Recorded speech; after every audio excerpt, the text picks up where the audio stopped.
Bourbon, Broncos, and No BS.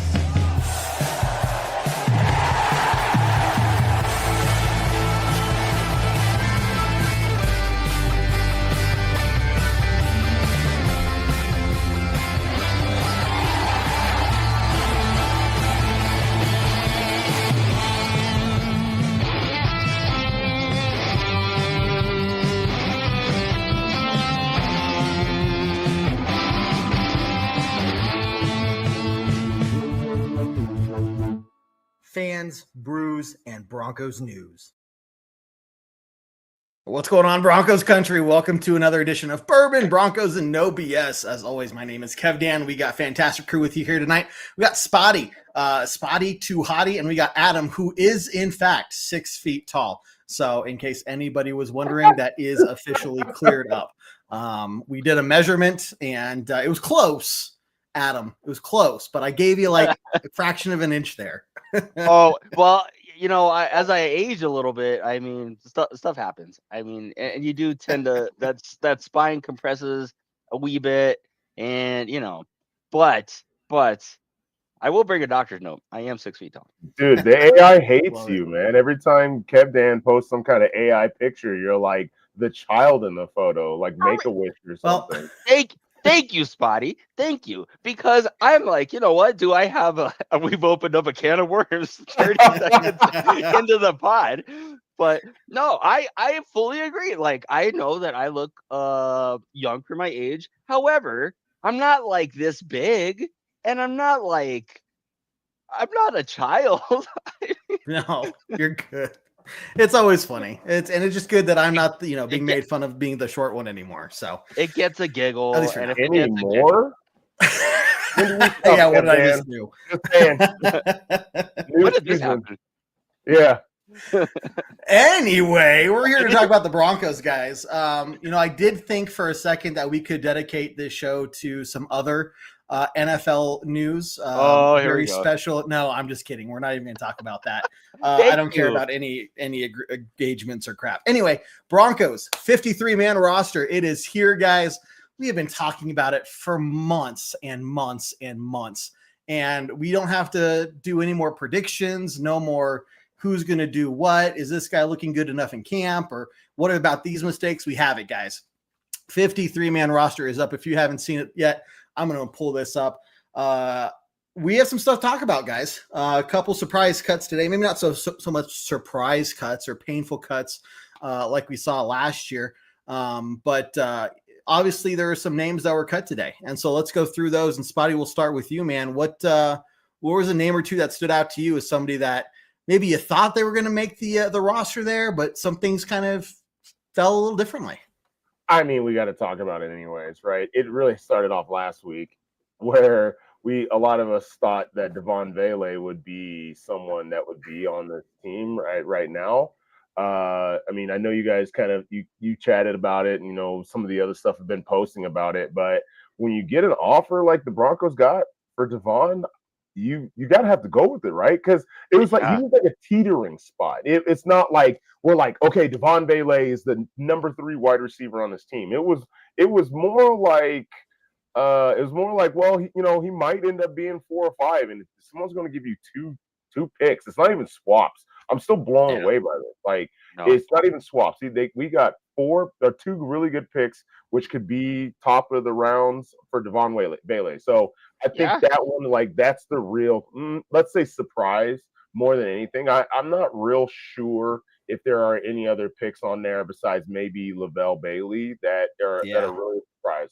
I with everything that we talked about in training camp, with the depth at the position at inside linebacker, what do I know, right? Like, but I assumed Bailey was going to make the team as one of those guys next to Justin Strnad, but maybe his chops at special teams was not as good as we wanted it to be.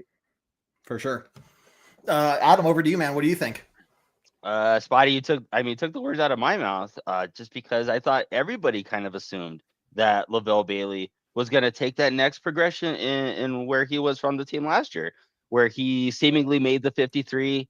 They brought in Christian Welch right at the start of the season. That prompts his release, but he ends up getting back on the roster towards the end of the year, only to be right back in the mix, seemingly that top backup. Had a really good preseason. It's not like he did it. It's not like he played bad or anything. And cut down day comes, and he's not here. A bit of a surprise is the fullback situation. Denver is only one of a few teams that does employ a fullback. There is, I thought I read something about Michael Burton being hurt longer than this, that this hamstring injury is going to be something significant. So they went out and got a fullback and then cut the fullback. So now, I mean, maybe not a huge factor, or maybe not a huge cog in the offense, but it is something that to where they are maybe counting on guys that aren't going to be ready week 1. So did we run a fullback this preseason? I feel like out of all the plays I'm thinking about, I can't.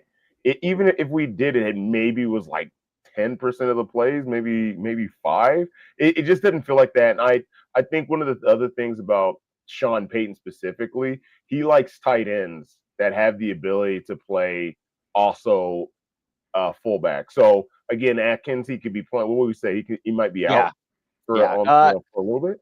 He has they did a procedure on his ankle after he had a high ankle sprain, and so he won't be available week 1. But it's rare to find a guy that Sean Payton gushes about, and he was like gushing about Nate Atkins the other day. Just how versatile he is, how he's a guy he's gonna be on the 53 that's gonna contribute. So I guess they're really counting on Atkins to have a big role this year. What's up, Anthony? Yeah, I think Right. tell me if I'm wrong, guys. To be honest with you, when it comes to the fullback and the way Sean Payton uses them, we don't hear Burton's name a lot on the field. Like, obviously he gets the ball sometimes, right?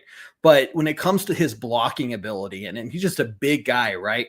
To not have that kind of is a little concerning. Like, I think we have other players. One of the tight ends there, I can't remember. Was it Atkins that could maybe play that position there?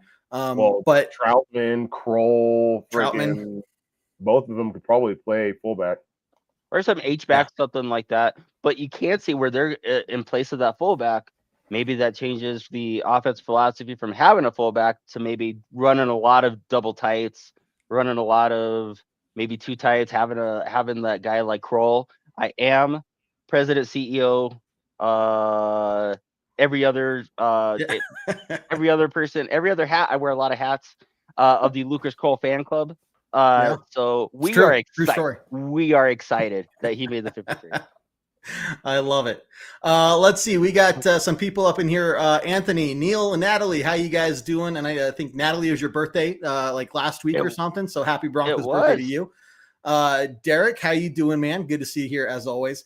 And then Roy as well. Roy and Jose. Let's see. Roy, let's see his comment there. A couple surprises, no big ones. I'd agree with that.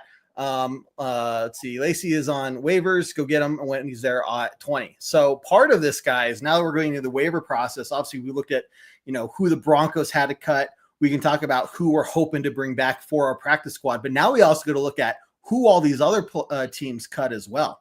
And is there anybody out there we could potentially go target? So you guys might know about this way more than me. I've only had time to kind of track the Broncos here, but what names out there in the NFL are you looking at that's somebody that we could add as practice squad, maybe a depth play piece or anything like that? I would be real surprised if we go out for anybody. I'm pretty sure we know just about who we might want to be on this. I mean, I don't think we're going to sign anybody, put them on the team, and then cut somebody else, right? I'm not really sure that's going to happen. The only position I could even think about where we might even look at is punter. I mean, we've all talked about this in the group text a little bit, but we are not sold on the punter. But maybe Sean is a little bit. I'm not sure.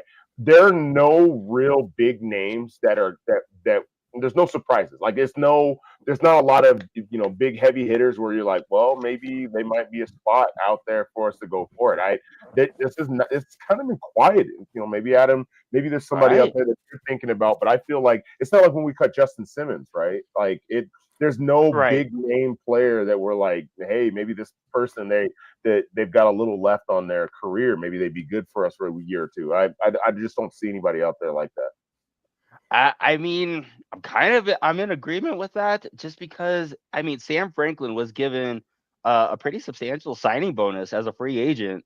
Sam Franklin is not on the team, so it just speaks to the talent level that's on this team. That there are a lot of, I mean, Devon Bailey wasn't going to have a role on this year's team, so you flipped him for something else. Apparently, we're getting calls about Frank Crum.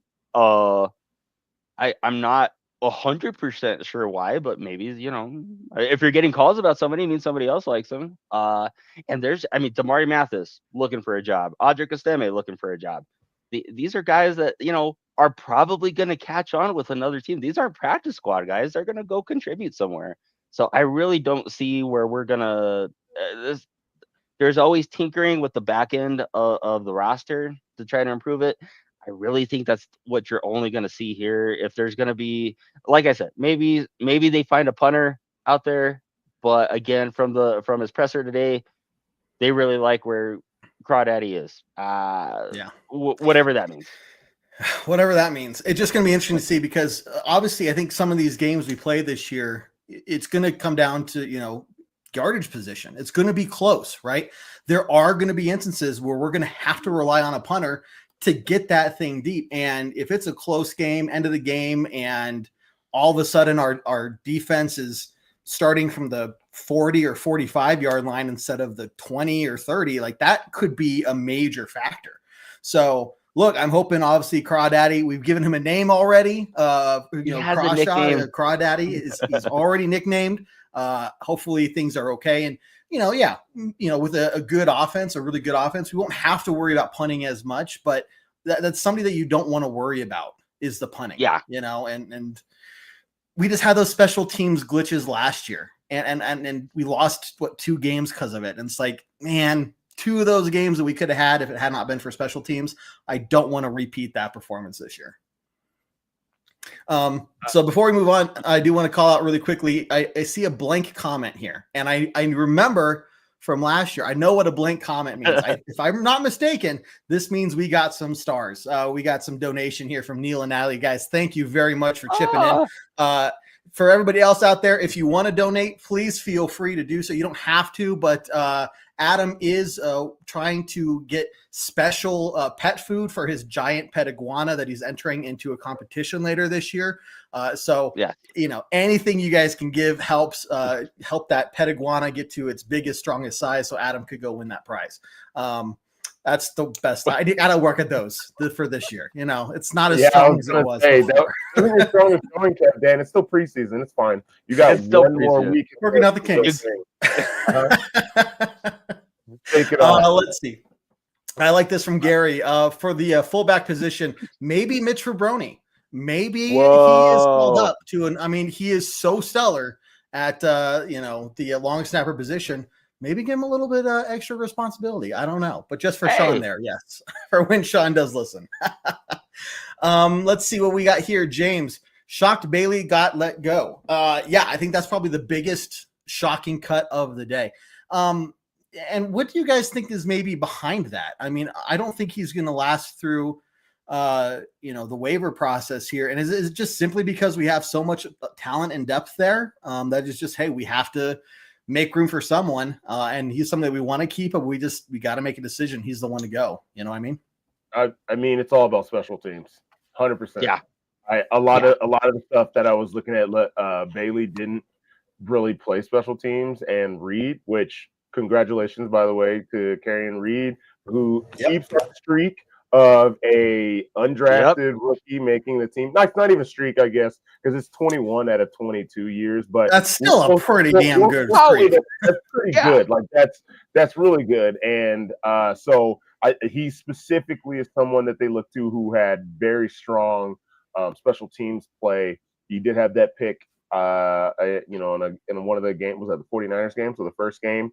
Yeah. You can't discount special teams. You just talked about it, right, Kev, Dan? Like the stronger the special teams is, the better the field position game is. Yeah. Yep. And with a defense as strong as ours, like you still want to help them out, right?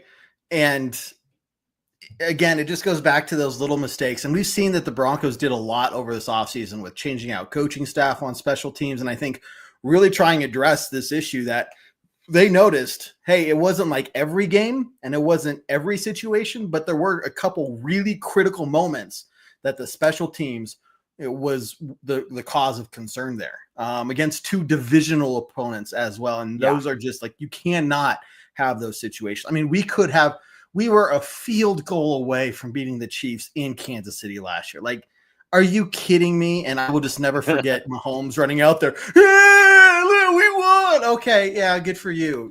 Anyway, we just don't need to see that again, right? The next time I see us play the Chiefs, I want Mahomes sitting there crying, with a towel over his head or something because we beat the pants off him so bad.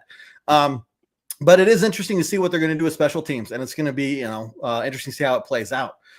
Here's one from Roy. It's been reported by numerous reporters that 3 teams are wanting Lucas. Was it Lucas Crum?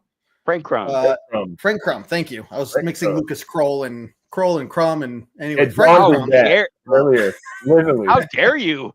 I know. I'm so sorry, Adam. Please forgive me. Great hair, man. Yeah, like right. Really blonde hair, bro. Like. Well, is this something that you guys would be willing to trade for? I mean, when it comes to offensive line, I really don't want to break those guys up, especially since they've been together for a couple of years. And if Crum really does have the talent to where other teams are wanting him, that's almost somebody that, do we want to keep him, or is it even worth seeing what the trade value would be for him? I mean, you look at it. You look at Crum physically. The dude looks the part. He's very big. He's like, I want to say he's like 6'5" and well north of 300 pounds. When you look at what, like, physically what you're looking for in a tackle, Frank Crum comes to mind. I didn't really see a whole lot of him play at Wyoming. He played a little bit in spots during the regular season of last year. Preseason, it is one of those things where, like, yes, we are looking at this from a certain point of view. I don't know what the tape is on him that is keeping Sean Payton so invested in Frank Crum. But that is another thing that you pointed at, Kev Dan, is that if you find a lineman that you like, you hang on to the lineman that you like. And apparently they are very enamored with Frank Crum to basically tell other teams thanks, but no thanks. I mean, it's one of those things that probably one of the greatest positions to have depth at is offensive line, right? It's hard enough to find a regular starting 5, which the Broncos are bringing back every single starter for the last 2 years to this. So there's that for us. Now, when it comes to other teams, like you said, he's 6'7", 315 pounds. There's a lot of the times where you can take someone with that kind of size and maybe mold them into something you want. I mean, Sean Payton himself said that they think he has a high ceiling. How long do you give someone to figure that out? Now, both of our tackles are older. I mean, both Bowles and McGlinchey are over 30 years old, so maybe that also plays a factor into it as well. I don't know. He's not going to, hopefully in a perfect world, he doesn't get a lot of playing time this year either. Right. Okay, so maybe that's another full year of development, and maybe the next thing you know, he's making the team as a starter, and we're all eating our words. But hey, whatever. If there must be something that we don't see as fans. Exactly. A couple of teams are reaching out. Or Sean Payton said that to boost the kid's confidence. Yeah. Well, part of that is interesting because you're looking at down the line. This is way ahead of ourselves towards next year. And keeping in mind the age of like Garrett Bowles, for example, and how important that left tackle position is, it's almost like, well, do you automatically assume that we're going to get, left tackle in the first, second round there, depending on where we fall, just to kind of start that transition process away from Garrett Bowles. But if you have somebody like Lucas, Frank Crum, sorry, see, I did it again. Adam's like, it's a slap to the face every time I do it. But if he can be a starter and they can put him in that position, he does well. Like, the interesting thing is just to see the Broncos having this trend of kind of growing from within, growing through the draft. And as the players mature and develop, you have this constant pipeline. You're not having to go out, find free agents every year. You're continually growing and staying fresh and young, just through the draft. And so when we pick up things like a 4th round pick and a 7th round pick for _𝐁𝐫𝐿𝐴, like we can make things happen out of those. Like 𝐁𝐫𝐿𝐴 was a 7th round pick, and look what we did with him in a year, right? It's really exciting to see, like, yeah, give me those draft picks, because it's not like 8 years ago where you knew that anybody we drafted was not going to be on the team in 3 years. Right. Now we're looking at going, these could be franchise guys, right? Any one of them. And if not the vast majority of them. So obviously there are some misses like 𝐁𝐫𝐿𝐴, but you keep growing through the draft, man, that's where you want to be. Exactly. Fifth rounders are the field. The NFL is littered with the careers of the 5th rounders that didn't work out. So I mean, again, it's a bummer, but we were talking about this earlier.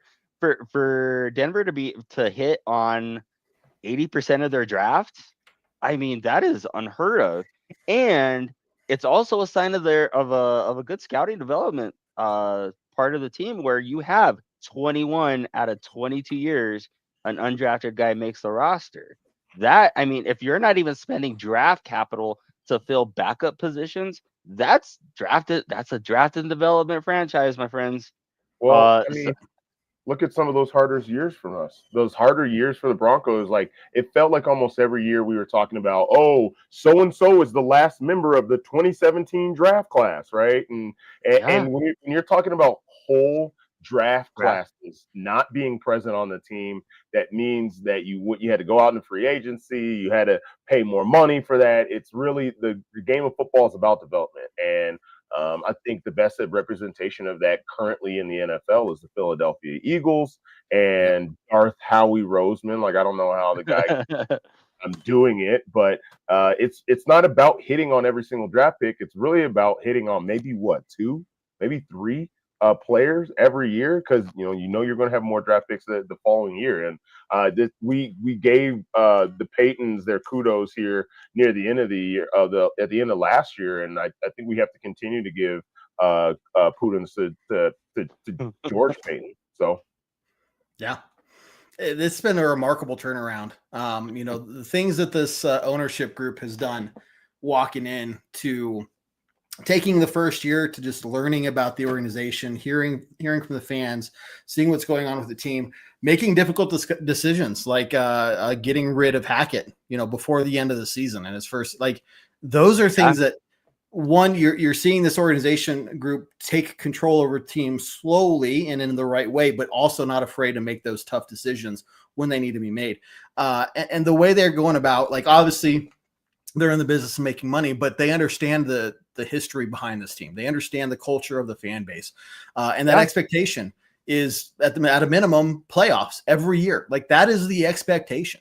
And in no time, they have put together the right team, the right personnel around them. They've gone out and, people were talking about, well, you traded for Sean Payton, and there was, there were a lot of doubters. Look, and that's fine with it, right? It's so unheard of. You're like, really? Is it really going to be worth it? But now you're sitting here a couple years later, and we're all like, it was 100% worth it, because of the culture they've built, the things they've done to turn things. Well, okay, Spotty, you might totally not agree there yet, but look, compared to some other head coaches we could have gotten, this is the kind of a best case scenario. Like, how many people would have said that going into the second year of a rebuild, this team is sitting where they're at, where it's like, not just can they make the playoffs, it's they better make the playoffs based off the talent they have on the paper and the coaching staff they have. But then it's also, can they win 1 or 2 playoff games and make some noise? Like, that is huge going into a second year of a rebuild. But Spotty, you got a little hesitation there. You're not quite there yet. Spotty's hedging. Well, I think I said this at the end of last year, and that's that now because there are no more excuses there's not excuses for Sean Payton. Okay. Yep. So this is now Sean Payton's team. He has his quarterback. He's putting the wide receivers, like every player that we're drafting right now is got a comparison to an old Saints player, right? We got Matt Bryant, who's a Michael Thomas. Like, this is now his team. So that means that it is playoffs. That if he is the one that was supposed to be at the helm, there's no excuses. If we don't make the playoffs, are we going to give him say, oh, here's his break? No, these are his players. So the reason I'm still teetering on it is that, I'm not saying that last year was kind of lucky for us, but everything kind of fell the way it should fall. This is really that year where there's aspirations for this team. Sean's going to have to tell us right now. This is the year we'll find out if Sean Payton is worth a first-round draft pick. I like that. No, that's very fair. You got to wonder, was last year a fluke? And not to say like that's exactly what it was, but, can that be not only repeated but improved upon, right?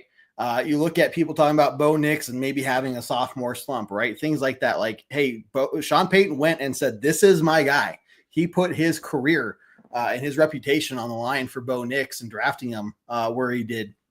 And so all of this does fall under Sean Payton. And look, if they fall short, you're going to have to look at the head coach and be like, hey, you screwed us over here. This is going backwards when it needs to be going forwards. And you got to start asking those hard questions. So hopefully we're not in that position, but there is reason, like you're saying, to just hold off a little bit on officially crowning Sean Payton as, the next big name head coach for the Denver Broncos to go down in Broncos history. But there's reason to be optimistic at the same time. Like, what I mean? Oh, yeah. Oh, absolutely. Yeah. Kevin O'Connell was also a choice for coach for the Broncos, by the way. I don't know if anybody remembers that. And he seems to be doing A-okay for the Vikings. Yep, that's true. That's true. Yeah. Let's see, guys. Neil, Natalie, expect AFC West championships or champions, playoffs, and a Super Bowl. Wow. They spent over $1,000 for new Broncos gear. That's why got to get fresh. Got to get that fresh look, especially with the jersey upgrades and everything. You might as well. Get rid of any of that old bad luck that's still, hanging around, that stench around your old Broncos gear. Just get a refresh going. So, guys, I don't blame you at all. Hey, coming up on halftime here on Bourbon Broncos No BS, we're going to go through a couple things, and then we're going to kind of start transitioning towards more of the conversation of what week one is going to look like. And we're going to have a full breakdown on next Tuesday's show, guys, prepping for the Broncos versus the Tennessee Toddlers. Titans, sorry, I keep doing that. And we're going to have some people from a Titans group podcast joining us for the show as well to give us their insight as to what's going on within their organization. And I will say these are the same people I heard say that they would rather face Kansas City in Kansas City week one than face the Broncos in Denver on week one. So they're smart. They know what they're talking about. Let me just Fair. But we're going to get into that here in a minute, guys. First off, again, this show, Bourbon Broncos No BS, every Tuesday night at 7 p.m. Mountain Time. Make sure you tune in. We got our pregame podcast, so make sure you follow us there on iTunes, Spotify, Google Play, Stitcher, wherever you listen to your podcast. Make sure you're following us there so you can get the latest podcast from us. Game days, we have our pregame 1 hour before kickoff tailgate talk live show, breaking down all the last-minute news, inactives list, all that stuff for you guys. And then every Broncos halftime, we are live as well. We're the original live halftime show. Make sure you come on over because I know what you guys do when it's halftime. I know it because it's what I do. You pick up your phone and you're not watching commercials. You're going to get another beer. You have your phone up to your face. Yes, you do. Come on over. Come on over here. Join the conversation, get some instant reactions, have some fun, and break down the first half of the Broncos game. And then every Monday night, unless there's a Broncos game on Monday night, we have our post-game podcast live at 8 p.m. Mountain Time. So we have a ton of content. We are in full season swing mode here, guys, for you. And then we have a ton of other just videos and stuff for you guys throughout the week. If you want to find a really good, easy, centralized location to find all of our different content, head on over to broncosandbourbon.com. Sign up for free today. Anybody who signs up during this season is going to get a free automatic upgrade to the next membership tier level. Once we introduce those, plan is for next season to have those in place. And then finally, we do still have the Easter egg challenge on the website. So for somebody to find the one hidden Easter egg, little joke I have hidden on there. If you find it, let us know what you think it is and where it's at. And if you are the first person to get it correct, you will be the one and only person to get free top tier membership for life. It doesn't matter if it's $100, $200. And if we get that big to have a subscription that's worth that much, you are going to have it. And that's a one-time deal for one person only. You'll get a special little badge that says, I don't know, Super Bowl champ or something like that. Just something to differentiate and show everybody that, hey, that you're the top fan on the website. So make sure you head on over there, sign up, subscribe to all the places and whatnot. But we are going into our 10th season, guys, and we are pulling out all the stops for you guys. We're going to have a ton of prize giveaways and some other things throughout the season. So get ready for it. Whew. Anyway, halftime is over. Carrie says it's under my hat. No, the Easter egg is not under my hat. Not this time anyway. Maybe the next prize giveaway. We'll see. Let's see. Let's move on, guys. It is time. We have the roster.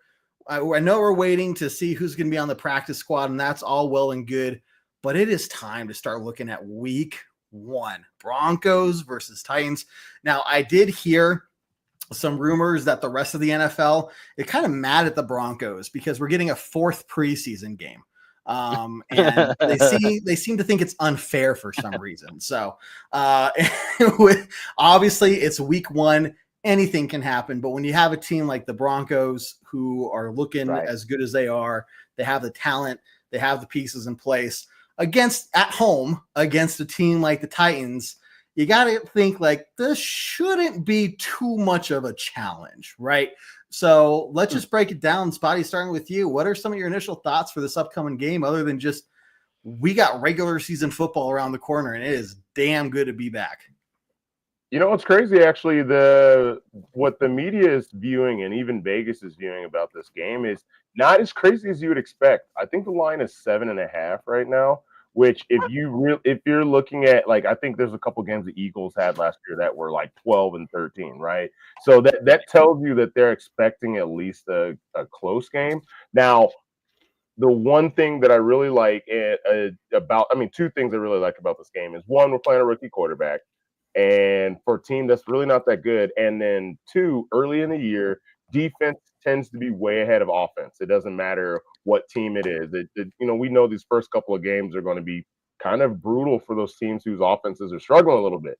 That being said, one of those teams is also us, because from what I saw in the preseason about our offense, it feels like it's going to start like last year. It almost feels like how last year went, where we were struggling to score 10 12 points in a game. I really hope not. I hope more about that last drive where every ball went to Cortland Sutton. If that's what we need to do, like, that works out. But I don't know what it is about our offensive line that doesn't seem to be meshing right now. But I really hope they fix it here in the next week and a half or so, because we didn't look like we were running the ball well, and Bo was under pressure all the time, and that's just can't happen. We really can't happen. Mm-hmm. Yeah, those are good. Those are good points, Spotty. At a line at 7.5, almost all NFL games, the overwhelming majority are within a field goal of each other. So they're not expecting a typical NFL game, but they are expecting Denver to come out the other side of this. But to Spotty's point, the offense, which has been billed as much improved, won't be the weak part of the team. All these weapons around Bo. And it didn't really translate in the preseason. The last drive was good. They finally put one in the end zone, but the last drive of the preseason against not the best competition in the world, I'm not like sounding any alarms or anything, but yeah, it's maybe the offense is still a work in progress a little bit. I would rather have a work in progress against the Titans than against somebody else, than having like a game against the Chiefs to start off the year, or maybe a game against the Bills or Baltimore. One of these tougher teams that aren't going to give us that time, that ramp up time to get ready. Defense, I'm not super worried about. From what we saw in the preseason, I think this Vance Joseph interview that I saw a couple days ago, they gave up 2 third downs. The first team defense gave up 2 third downs the entire preseason. I'm not a math guy, but that seems good. So while again, it's week 1. I'm not a big Cam Ward guy. He's a little bit too volatile for me. So I'm actually kind of curious to see what version we're gonna see of him. Are we gonna see the disciplined, try to work within the offense Cam Ward, or are we gonna see playground Cam Ward? And if it's playground Cam Ward, it could be, maybe it is a 7-point game, but again, there is a little bit of uncertainty with Tennessee, but it's really hard to make a case. I mean, yeah, it's football, anything happens, but it's really hard to make a case right now that Tennessee comes in and ekes out a win and beats us. Yeah, I anything can happen, but if I were a betting man, I don't see it. Yeah. And the problem for me when you look at the preseason, and again, you can say preseason doesn't matter. And I agree to an extent, right? You're still looking at things like the basics and the fundamentals. And when you see things like pressure getting to Bo Nix all the time, the run game, running backs weren't really getting a running lane open for them. They were hitting a wall of people as soon as they got to the line of scrimmage, more often than not. And they were able to get a few yards after that, but not really get anything going. Like, we have our preseason schemes and everything in our looks, but does that trend of those basics, like I would imagine, and I'm not an expert, like I've never claimed to be an expert, but I imagine blocking is blocking, right? And if you're having trouble blocking in preseason, there's maybe a little bit of concern to say, is this going to bleed over into the regular season? And if it does, if we see that same problem week 1, we go, okay, now we saw it in the preseason and it's happening in regular season. Now we have some cause for concern here and things to talk about and see how they're going to adjust to make those changes. But when you have an offensive line that was as strong as they were last year, you would think they would just pick up where they left off, right? Just get rid of the cobwebs and get going. So we'll definitely have to see how that plays. But then in general, like, yes, we got a touchdown on that third drive, but you got to remember, we started that drive very poorly. We got real backed up, and the only reason that drive was able to continue was because of a personal foul penalty that the Saints players had that pushed us up to about the 25, 30-yard line. That's when we got it going. So it was this close to being another failed drive, 3-and-out kind of a situation. And then it's like, was Sean Payton going to throw them out there for a fourth drive? Maybe, because they definitely still needed it. So, look, you got to take your wins, right? But it's kind of like, you can't rely on those situations. You got to be able to dig yourself out of those holes when you find them there. So, again, lots of things that, changes that are different between preseason and regular season. Obviously, the full playbook is open. You got to worry about Bo Nix running now. Bo Nix is not going to have any designed run plays in preseason, right? Regular season, he is. So now you're going to have to have a spy out there. That's one less person either defending or rushing that you didn't have, that defenses were able to not worry about during the preseason. So things like that. And so we'll see how that plays over. But in general, look, this is a great opportunity for them to go out there. Yeah, the offense, I agree, is probably going to look like they're struggling a little bit. When you have the defense that we do, they should be able to take care of business. Let's see. Yeah, play Cam Ward. What do you know? Adam has trash humor after all. I'm usually so refined and sophisticated. So fine. I would expect nothing less of the president and CEO and founder and CFO of the Lucas Kroll fan club. So there we go. Let's see, Sean, how you doing? Glad to see you What's here, up, man. Sean? Our Mitch Fabroni expert is in the house, guys. In the house.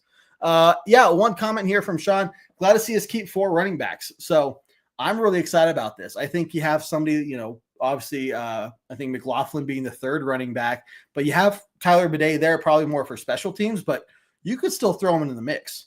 And this is something that other teams are going to have to worry about, right? So what do you guys think about that takeaway? Just seeing the 4 running backs and 5 wide receivers on the team versus 3 and 6. Bidet might have been the best running back in the preseason. Yes. And then McLaughlin might have been a strong number 2. Obviously, we didn't see J.K. Dobbins. I'm actually most excited to see J.K. Dobbins out there. As someone I watched him in Ohio State. I watched him when he played for the Ravens.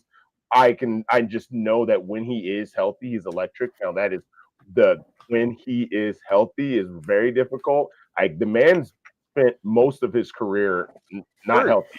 It's wild.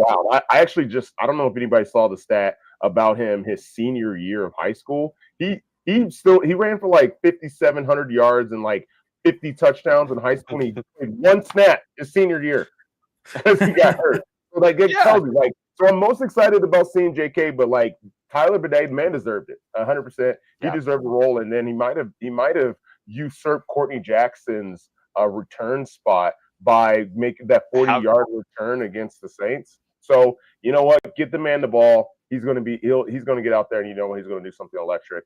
So the 4 running backs, I think we got a mixture of a couple of joker roles and a couple of people that are going to pound the rock. So hopefully the running game should be better. Should. Okay. Cross your fingers. Okay. It's got to. It's got to be. If you're going to see any legitimate improvements from this offense, it has to involve at least some sort of steady run game. And if we do get a run game going, you might see a drop off in numbers from Bo Nix. And that doesn't mean he's having a sophomore slump. It just means he doesn't have to throw it as much. He doesn't have to run it as much, right? The pressure is being taken off on him. And I'm okay with that. Yeah.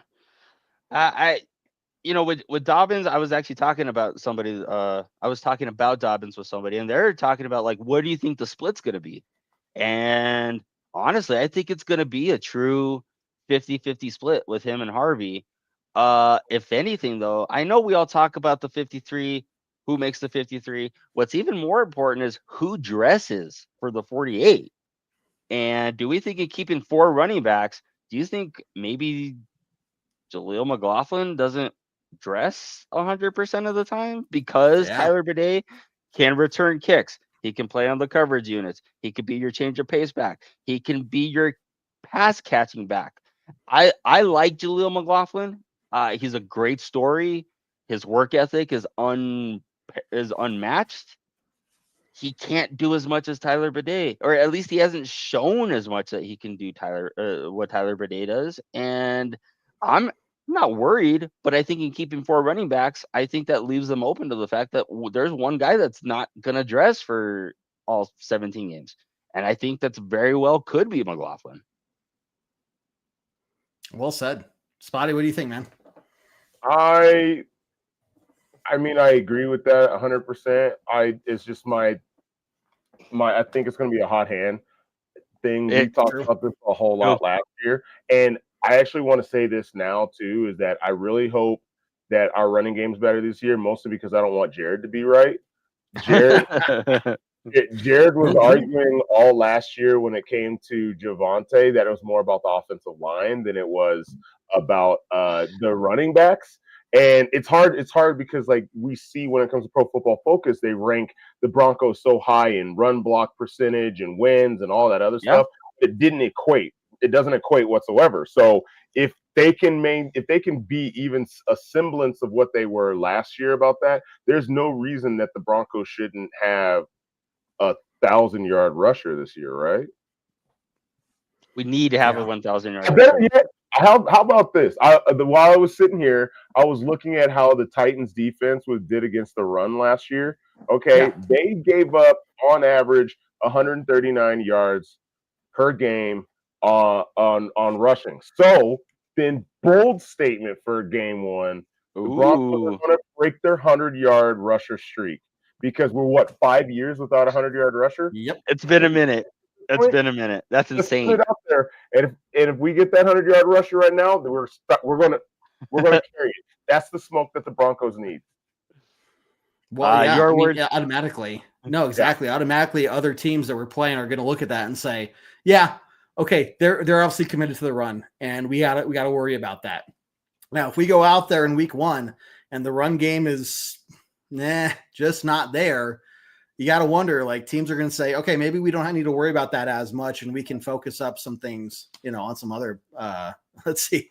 Careful, Spotty. You're making Kevdan's glasses foggy. Oh, I mean, just having week 1 football is enough to get my glasses foggy. Look at Kev getting all hot and bothered over there. Oh my goodness. I just sleep in this jersey this time of year. Just kidding. When you see me at the games wearing this jersey, I don't sleep in it. Just don't smell him. Don't. Yeah, please don't. Stay away. And don't stand downwind.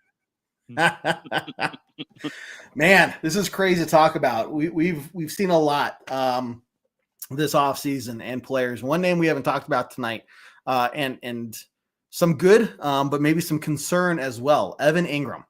I think this guy, obviously, you get him the ball. We've seen in the preseason alone, and from previous years that he's been on, other teams, what this guy can do. And so he is going to be a major weapon. But, and knock on wood, right? You're talking about players with health concerns. If he goes down, we are screwed in the tight end position all of a sudden. I don't know if we have. Dan? Why are you I'm just saying. What? I'm just saying it's got to be a concern. Yeah. As president, CEO, founder, lead janitor, maintenance technician of the Lucas Kroll fan club, how dare you say that we have nothing in reserve? We have Lucas Kroll. Thank you. I mean, he did have a record of 19 catches 2 years ago. So, well, that might have been Adam. That might have been Adam Troutman, but oh, maybe it was Troutman. That's not important. Semantics. But I mean, let's be honest though, Evan Ingram has shored up a weak spot that we've had on our offense for quite some time now. I think it's funny that we were all wishing Noah Fant took that next step, and now we're just wishing that we had somebody that would 35 balls and 400 yards. Come on, guys. Can you give me some of that? Yeah. So yeah, if Evan Ingram goes down, knock on wood, guy who has some injury concerns, that could be an issue. But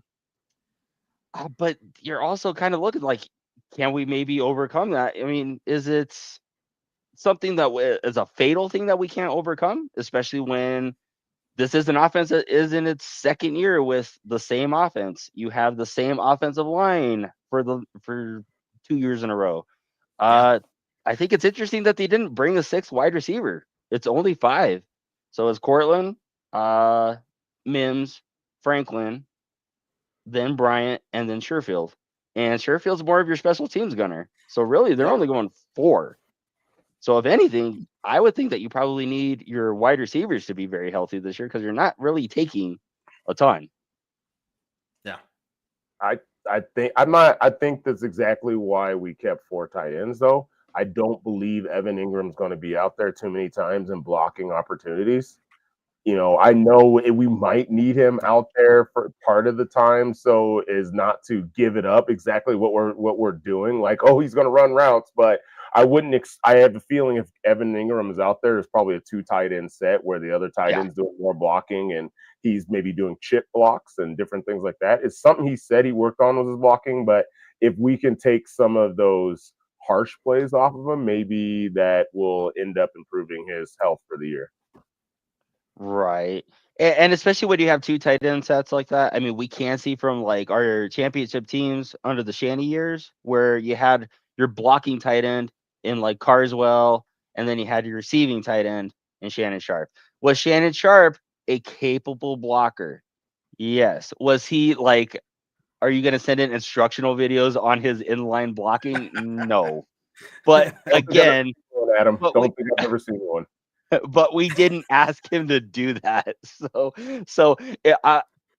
Hey, if you're trying to level up your game, Evan Ingram, and work on your blocking, kudos to you, man. I just want you catching I want you catching passes, man. Yeah. I want you catching touchdowns. Sure.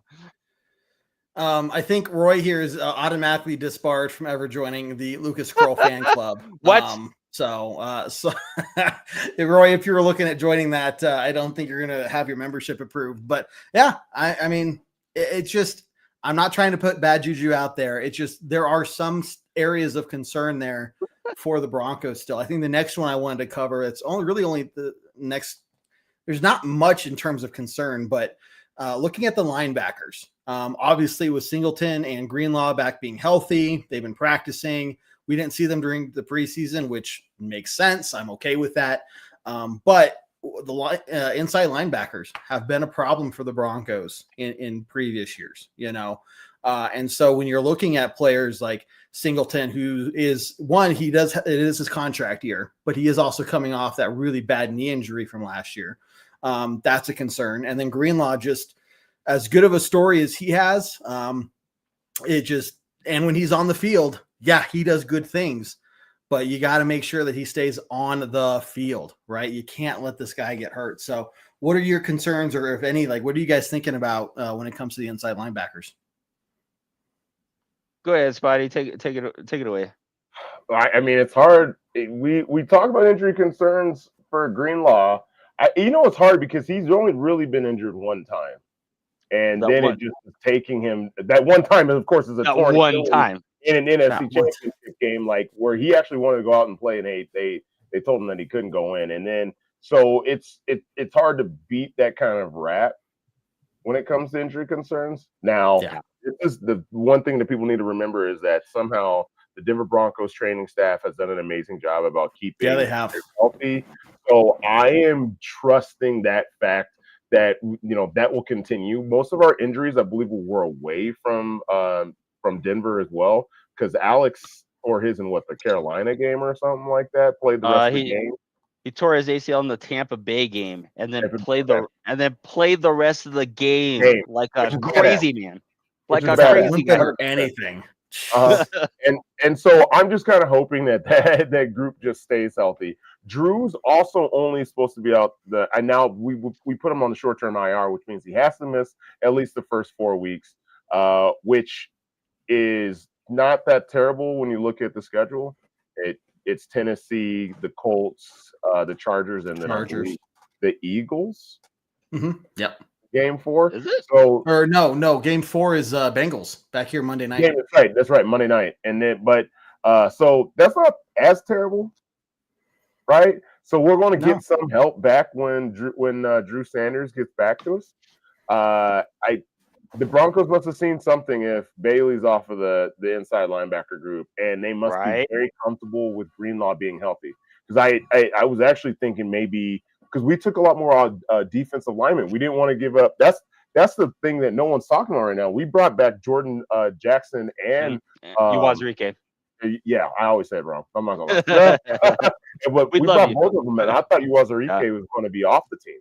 So that would have been a spot that we could have kept an extra linebacker. So we felt comfortable enough with the inside linebacking core that we brought back more defensive linemen, which might be the deepest position on the team now. I mean, we might be a fight with the corners, so we'll see. So there's some trust in there somewhere.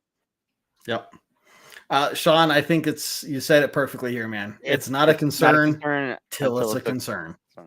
Fair enough. Yeah. Okay. We're gonna do some closing comments here in just a second, guys. Some final thoughts, so don't go away quite yet. First off, a couple reminders. This show every Tuesday night at 7 p.m. Mountain Time.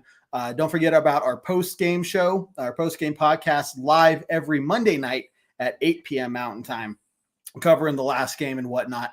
We also got our pre-game podcast, iTunes, Spotify, Google Play, Stitcher. We are game day shows 1 hour live before kickoff.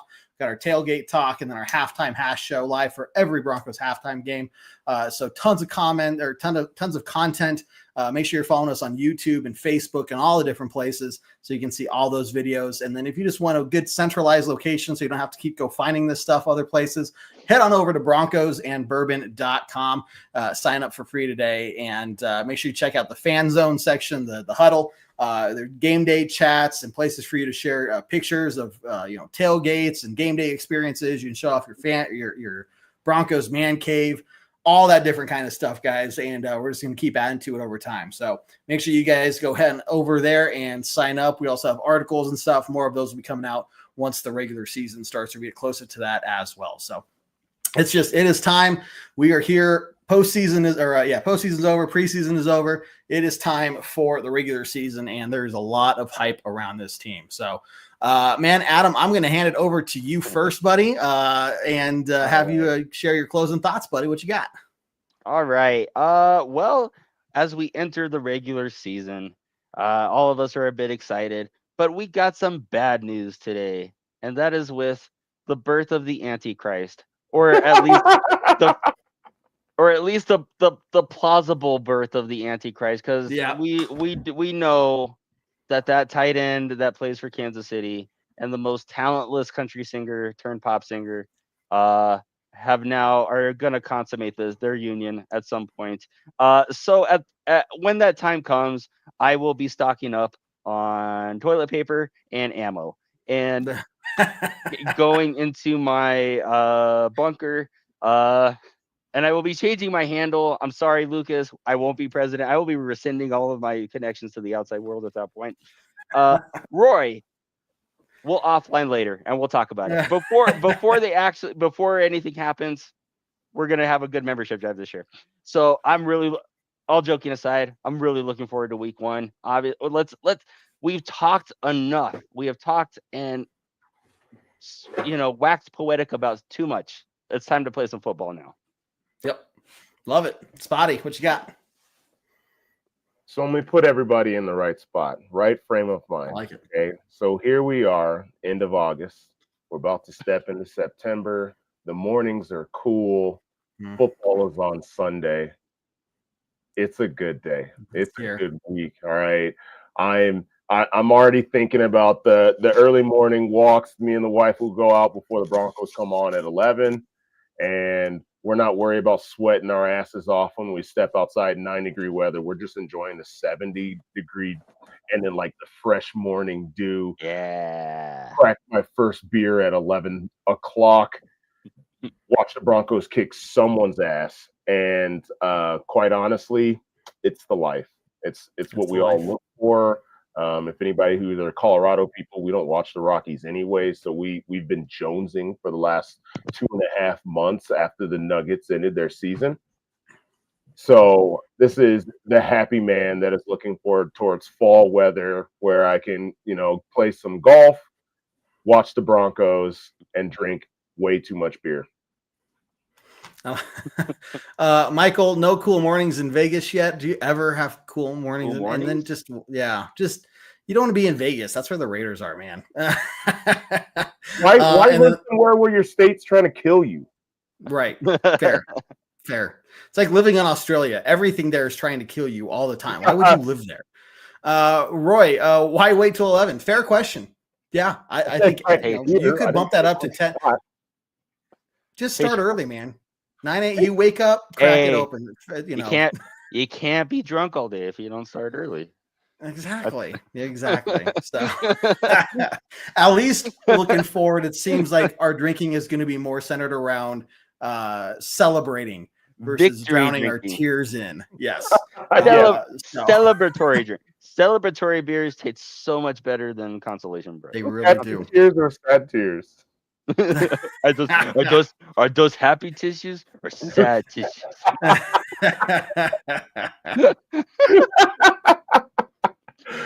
Good stuff, guys. Well, hey, we're gonna wrap it up. Thank you for everybody for tuning in. This has been a great conversation. We got Broncos not this weekend, but the following weekend. The season opener, Cowboys versus Eagles, Thursday night next week.